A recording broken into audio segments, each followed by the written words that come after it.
Hello again, Struck. Here I am with another build video for Diablo 4 fully fledged setup, and this one is for the rogue called Shadow Hunter, and as the name suggests, it's a ranger build, a marksman build with shadow imbuement. The centerpiece of the build is penetrating shot. I wanted to build around penetrating shot. I set out on a mission to make a build centered around penetrating shot when I made that build, and I messed around with this and that, and eventually this is what I ended up as. At level 80 you can get 2 million and higher crits already with this build with the gear you would see me wearing in the gear segment. So in terms of damage, it is S tier. In terms of survivability, I didn't have enough damage reduction, but I still think it performs well enough. And I think as long as you pick the right legendary gear with the right damage reduction affixes, you should have no problem pushing high tier nightmare dungeons. Again, I've only gotten it to level 80 something, so I can't confirm how far it can go, but I think the promises, at least in the damage department, are amazing. Regarding the survivability, I guess if you end up testing it, do let me know how far you could take it. And I hope you enjoyed this build video. Buckle up, Struck, and let's go. As is the tradition, starting with the skill 3. We're using as a basic attack, well, it's not a builder for this class, but yeah, as our basic attack, we're using Forceful Arrow with the enhanced and with the primary Forceful Arrow. Forceful Arrow is amazing because every third shot it makes enemies vulnerable. And since we're using combo points, before using penetrating shot, we would always do 1, 2, 3. Well, there are certain cases where there's trash mobs where you probably wouldn't feel the need to build up the combo points, but the build is made in such a way where you get a lot of bonuses by using the combo points all the way fully to 3 points before unleashing a penetrating shot. I experimented with Heartseeker and with the one that increases the crit damage the enemy takes up to 25%, but honestly Forceful Arrow is by far the better option. Then penetrating shot, as we know, is the skill, the damage dealer skill, and at 3 combo points it has extra damage and it has extra lucky hit chance. On a skill that already has 50% lucky hit chance, there's another 30 additive percent lucky hit chance. So lucky hit chance goes very well with this build, needless to say.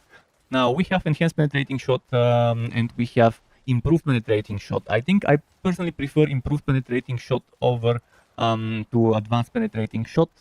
Not sure if there's any people who prefer advanced penetrating shot, but who knows, maybe someone does. So we have 30. Close range reduction, sure, we can play this build in 2 ways. Either we can play it with close range or we can play it with long range.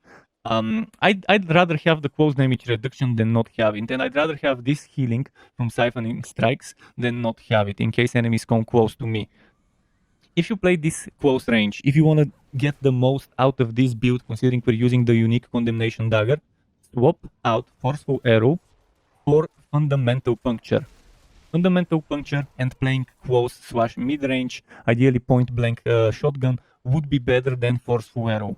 I just didn't want to use Puncture for yet another build, and I wanted to provide a build that could be played as a long-distance, damage-to-distant enemies build, but I personally would prefer playing it with stacking damage to close rather than to distant, and playing it with Puncture and Fundamental Puncture, because that way you can get the most out of the unique dagger, the Condemnation. But again, if you want the long-range version, this is it, primary Forceful Arrow. Next up we have Shadow Step instead of ultimate skill. Shadow Step is completely optional. If you don't want Shadow Step, a very good thing that you could take is the Shadow Clone. I took Shadow Step because it's unstoppable. It makes you unstoppable the way Teleport does on the mage. They stun you, boom, you Shadow Step to another enemy or to the enemy who stunned you or whatever, and you're immediately no longer stunned or frozen or whatever other nasty crowd control you want to escape. And the cooldown is short, and when we add Discipline Shadow Step, it gets even shorter. Next up we have Rugged, 3 points and 3 points reactive defense, needless to say, actually 1 point reactive defense. But if you're stacking damage reduction while control impaired, while crowd controlled in gems, you might want to consider putting 2 more points in reactive defense. 3 points weapon mastery, needless to say. And we're using crossbow, so this crit strike damage is definitely a nice addition. Concealment, 1 point here, 1 point enhanced, 1 point countering stealth. For Dark Shroud, again, countering is the option I like. Then we have 3 points Exploit and 3 points Malice. I can't imagine a build not taking those as maxed out anyways. 3 points into precision imbuement, pretty solid thing. Then we have shadow imbuement with the blended shadow imbuement. I really love blended. If you think, okay, we have plenty of vulnerable, considering we have exploit in the paragons and stuff like that, I'd rather take mixed shadow imbuement. It is not wrong to take mixed shadow imbuement. If you think you'd rather take it, for example, for bosses, definitely take it. Especially for bosses, it's the better option. Then we have Shadow Crash, 1 point. Just 1 point so we can unlock Consuming Shadows, and Consuming Shadows is amazing. 3 points there, needless to say. 3 points Innervation, 3 points Alchemist's Fortune. I really love those things, and I also want 3 points Aftermath. And as you just heard me say earlier, no ultimate. If you want an ultimate, if you're going for the puncture route, Death Trap is a great fit for the puncture route. But if you want one extra unstoppable, but on a very, very, very long cooldown, Shadow Clone works. But in the end, I think the better option here is no ultimate and using Shadow Step for when shit hits the fan. Precision is our key passive of our choice, and it's amazing. That multiplicative 40% that we can get with full stacks is just so good. Hopefully everything's clear. In this regard, regarding the class mechanic, we are using combo points, as I mentioned. You could try using something else if you don't have the Condemnation Dagger, but even then, I still believe combo points is the better case scenario, even if you don't use the Condemnation Dagger, at least yet. In terms of unique items, there is one must-have item I would recommend for this build, and this is the Condemnation Dagger. And the second must-have, but very difficult to get because it's a super rare, which is the Harlequin Crest de Shako. So let's be realistic. Shako you probably would never see before Season 1 starts, and maybe in Season 1 throughout your whole season you might never see a Shako drop. But Condemnation is something that has a very high chance of dropping, and it is very good. Basic skill attack speed, perfect for combo point builds. Crit strike chance against injured enemies, not the worst, not the best. I have a bad roll on this one, but it goes up to 18, 19, 20% with high item power. So pretty good there. Damage with dual wielded weapons. This doesn't concern you with penetrating shot, but if you do use puncture, this will concern you. It will add a little bit of extra DPS while you're building up the combo stuff, but you don't really care much about it even then. And core skill damage, lovely thing to have on an item, core skill damage for core skill builds. But the best thing about it is your core skills deal up to 40% multiplicative increased damage when spending 3 combo points. And you get that bonus regardless of whether you are using puncture or not. But if you decide to use puncture, you can get the second bonus. Your basic skills using this weapon have 30% chance to generate 3 combo points. So again, consider experimenting, testing how you would like the shotgun triple shot puncture version, because that would be squeezing the most out of the Condemnation. Regardless what the Shako does, this is what the Harlequin Crest does. If you can see here, it does maximum life, cooldown reduction, crafting material drop rate, and all stats as rolls. But it also does up to +4 ranks to all skills, and it gives you damage reduction. Needless to say, mega top tier item for the helmet slot on any single build. Now, regarding the aspects, since we're using one unique item with the potential of a second one being used, I will tell you until you get the Condemnation what aspect you could use, but first let's go through the rest of them. Needless to say, build around me item, very important for penetrating shot builds, Trick Shot. Some of you might prefer putting Trick Shot on the two-handed weapon. I personally prefer putting a rapid aspect on the weapon so I can build those 3 combo points faster. So personally, I prefer rapid, but if you say 30% attack speed is okay, I don't need 60% attack speed, then put Trick Shot there if you feel like it. Keep in mind, Trick Shot is good for mobbing, but on bosses, Trick Shot won't help you much if there are no ads, if there are no other mini mobs around the boss. That's why I think you would get much more out of a rapid on the two-handed as an imprint than on one of the one-handed weapons. Now, you want accelerating to complement the rapid. Accelerating and rapid match made in Diablo Hell. Whoop of the Expectant is perfect for combo point builds. It is just, it's solid. It's very solid for combo points builds. And then on top of that, if you want to get even more out of it, you can take Inner Calm. Inner Calm, Expectant, and Condemnation, very good combo together. Then on the amulet, I'm taking a defensive aspect, and not any defensive aspect, and shrouding, so we have even more damage reduction. We're using a Dark Shroud, and having the option to squeeze as much damage reduction as possible out of it with enshrouding is amazing, and I think enshrouding is the perfect thing on the amulet slot for this build. Speaking of Dark Shroud, Umbrus is nice, but Umbrus eventually, if you end up getting super hyper mega lucky and get a Shaco, if you get Hurricane Crest, Umbrus would be the one I would sacrifice out of the build. But needless to say, getting to generate a free Dark Shroud as a 60% chance on a lucky hit with Marksman skills, considering this build is very good with lucky hits, as I said, this is a very good fit. Protector in the chest piece, ideally you would get lucky and not have something bad like me. Ideally you would have something like 6000 barrier. Then on the leg armor you want Disobedience for extra armor. I think it fits well. Good alternative choice would be Might, so you get basic skill generate damage reduction for 6 seconds. That would be also another good thing you could put instead of Disobedience. Eluding is great because, again, the more unstoppable the better, and if you get a good road eluding, even better. If you think I don't need enshrouding on the amulet, eluding could go on the amulet, and you could maybe swap things around and maybe put eluding on the on another slot, and then move enshrouding on another slot, and you could rotate things around to try and put eluding in the amulet. But I personally prefer eluding on the boots here. And now for Condemnation, before you get Condemnation, Vengeful could be nice. And another thing that could be nice there would be the Smiting. I think I've added notes on the website. Let me double check about that. I should have some notes.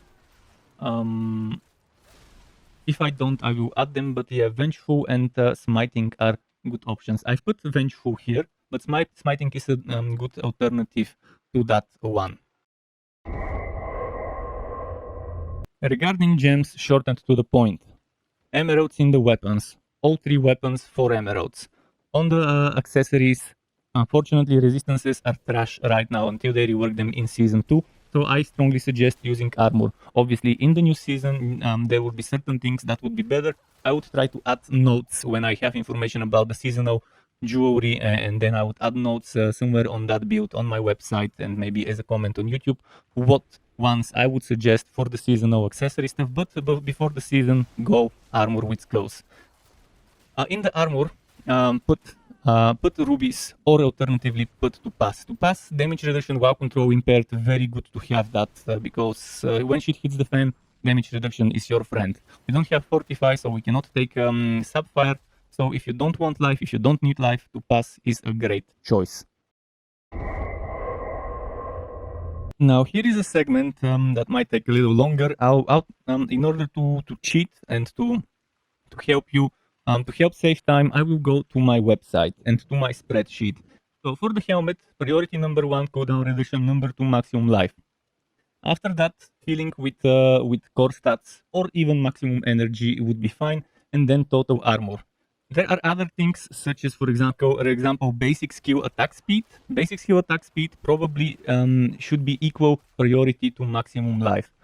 I'll remember to add that into the setup here, and that basic skill attack speed is just as good. I'll just write it. I'll write it later. So then moving on to the amulet. Cooldown reduction, ranks of imbuement skills, and movement speed. This is your top choices. After that, priority number 2 would be maximum life, as well as S ranks to a passive that you like. You have to decide which passive you think you like, because again, some people prefer 1 point, 2 point, 3 points in this passive rather than another passive. I'll let that up to you to decide. And also imbuement skill cooldown reduction, amazing, good thing under priority 2. Priority number 3 is something that ideally you would hopefully not need to resort to. Imbuement skill damage, X% damage, damage reduction from close or distant enemies, or while injured. In fact, for higher tier, this might get promoted to priority number 2 even. But there's other places from where you can get damage reduction. The amulet is probably the last place you might want to look for it.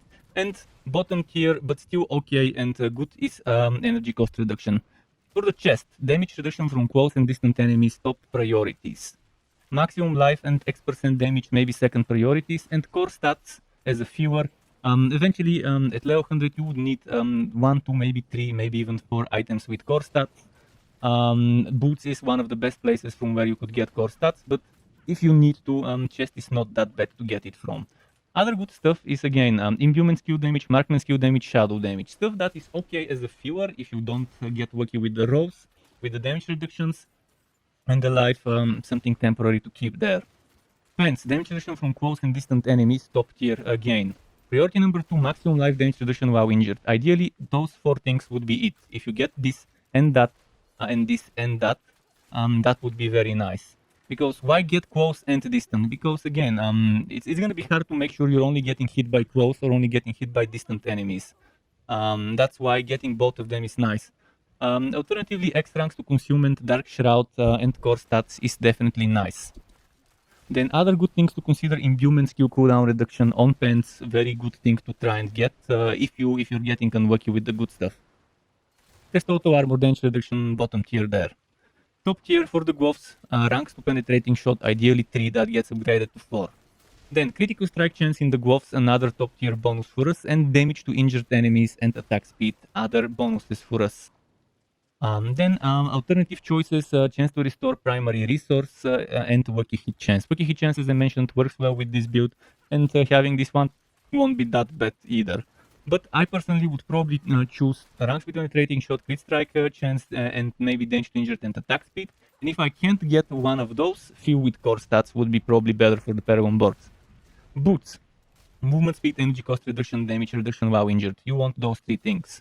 Ideally, you get those 2 first, or at least movement speed and damage reduction while injured you could get, and then few with core stats ideally. In fact, if you're getting unlucky and get movement speed and damage reduction, or movement speed and energy cost reduction, ideally getting 2 times the stats would be better. Because what are you gonna get? Ranks of Shadow stat? Okay, it's good, but probably core stats might be a little better, so you don't need to take core stats in other places. And the dodge chances not that great. Okay, but not great. Rings, priority for the rings. Vulnerable damage, crit strike damage, core skill damage. The holy trinity for this build in terms of damage rolls. After that, in the ring, you might want to try few with the maximum life, or with crit strike chance, or with damage to injured enemies, or damage to close or distant enemies if you're getting unlucky. If you're getting very unlucky, physical / shadow damage, or imbued skill damage, or critical strike damage with imbued skills is not bad, and neither is lucky hit chance. Very bottom tier fewer is restore generation, but it's still better than some of the other bullshit you can get. Then other stuff that you have is for the main hand weapon. Again, the core skill damage, critical strike damage, and vulnerable damage, the holy trinity. You want those 3 on your weapons. And after that, you want to fill with damage to injured enemies, or damage to distance / close enemies, or even critical strike damage with imbued skills. If you're going puncture, close enemies priority. If you're adopting a playstyle that's relying on distance and trying to snipe, then distance should be priority over close. Core stats as a fewer, avoid it. Avoid if you can get a weapon without it, do it. Alternatively, obviously it's better than some of the other bullshit you can get, but I've put the priorities for a reason there. All the other weapons, same as the main hand. Offhand, two-hand, same rules apply. Next up are the Paragon boards, and I'm missing one of the boards in here, and that means I would have to show you in the build calculator for the full setup. But first of all, you want obviously the starting board, you want the cunning stratagem, you want the exploit weakness, and you want no witnesses. Another board that you would want to add would be this board over here. And as you see, I'm doing things a little different. You would want exploit weakness. Tricks of the trade, no witnesses, cunning stratagem, and the starting board. And this is how it should be. If you see on my screen, it's slightly different, but I've reworked what I'm playing right now in the game to optimize it, to squeeze the most out of it. And this is what it would look like when it's fully leveled up, 222 points. This is 165 Paragon points, what it would look like roughly around level 86. So let's go through them one by one and say what needs to go where. In the starting board, you have chip. Chip is great. Chip is increased physical damage for every 5 dex, and you can get 70 dex in the starting board. As you can see, I've taken 65, but there it is, 70 dex over here. And now we're 223 points. So you definitely wanna do that. the way it is. I will include links for this as usual on my website and on my spreadsheet. Next up, you're moving on to the board called Tricks of the Trade. This wasn't on my setup that I played it. I was considering adding Tricks of the Trade as the final board, but I decided let's swap things around and make Tricks of the Trade instead of Cunning Stratagem, and make Cunning Stratagem the final board. For obvious reasons. This is a dex glyph here, and we're getting 70 dex here from it. And we're using Ranger, which is for every 5 dex within range, Marksman skills do increase damage. And then over here you have a coaster for damage to distant enemies and damage reduction to distant enemies.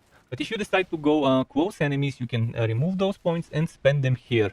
So if you decide to use Puncture and adopt the shotgun style, you are taking damage reduction to close enemies and damage to close enemies. Keep in mind, you can do more damage to distant enemies, 7.5 and 15 and another 15 versus 6 and 12 and another 12. So there is that to consider. Over here you have stuff like damage to elites, very good. Over here you have physical damage, very good, and crit strike damage as well, amazing. Then you're moving on to the next board, which is exploit weakness. On exploit weakness you're using combat. For every 5 intelligence within range, core skills do increase crit strike damage, and skills that critically strike restore X%, 12% of their energy cost, which is again very, very decent. Here you have vulnerable damage, amazing, top tier. And then you have vulnerable damage and damage to injured enemies, again top tier stuff here. Another thing that you have here is damage to elites and movement speed after killing an elite. I didn't take this movement speed after killing an elite, but apparently you have 225 points, so you should be able to fill with the remaining points there. But my calculation makes it 223, not sure from where the other 2 points come, since we do get 20 from Paragon, from Renown, and 3 from Altars. Next up is exploit in the no witnesses board. And here we have the HP, and I've taken the 3 life bonuses and this life, and I think it's good to take it. You might want to skip some of the HP if you don't need it, like this one. But you do need the strength for exploit. Over here we have damage, and we have this damage, and we have this damage. We're taking this intelligence on the way. Then we're moving on that way, boom, and we have critical strike damage and damage to healthy enemies. And after that we're connecting the final board, which again, Cunning Stratagem. Right now my second board is Cunning Stratagem, but I decided to make it the final board in this setup. And for the final board we're using Infusion. For every 5 intelligence purchased within range, skills that are imbued deal 15% increased damage. This is only 39 intelligence. There are boards that can give you 44 or 49, but for a final board, just to fill in as a final glyph, I think it's good enough. What else do we have in here? We have core skill damage, core skill damage, core skill damage. Then we have core skill damage, basic skill damage, core skill damage, core skill damage. I skipped this basic skill damage, but as I said, there are a few more points that you could end up spending here. The same goes for this one. This one, there's basic skill damage, basic skill damage again, damage, and then basic skill damage and damage. And you can take this basic skill I didn't take if you want it. And that pretty much sums up everything regarding the Paragons. If something's not clear, let me know what you think about it. If you're level 100 and you've tried this setup, let me know how far you could take it. On paper, there's a bunch of good stats that we are receiving from that.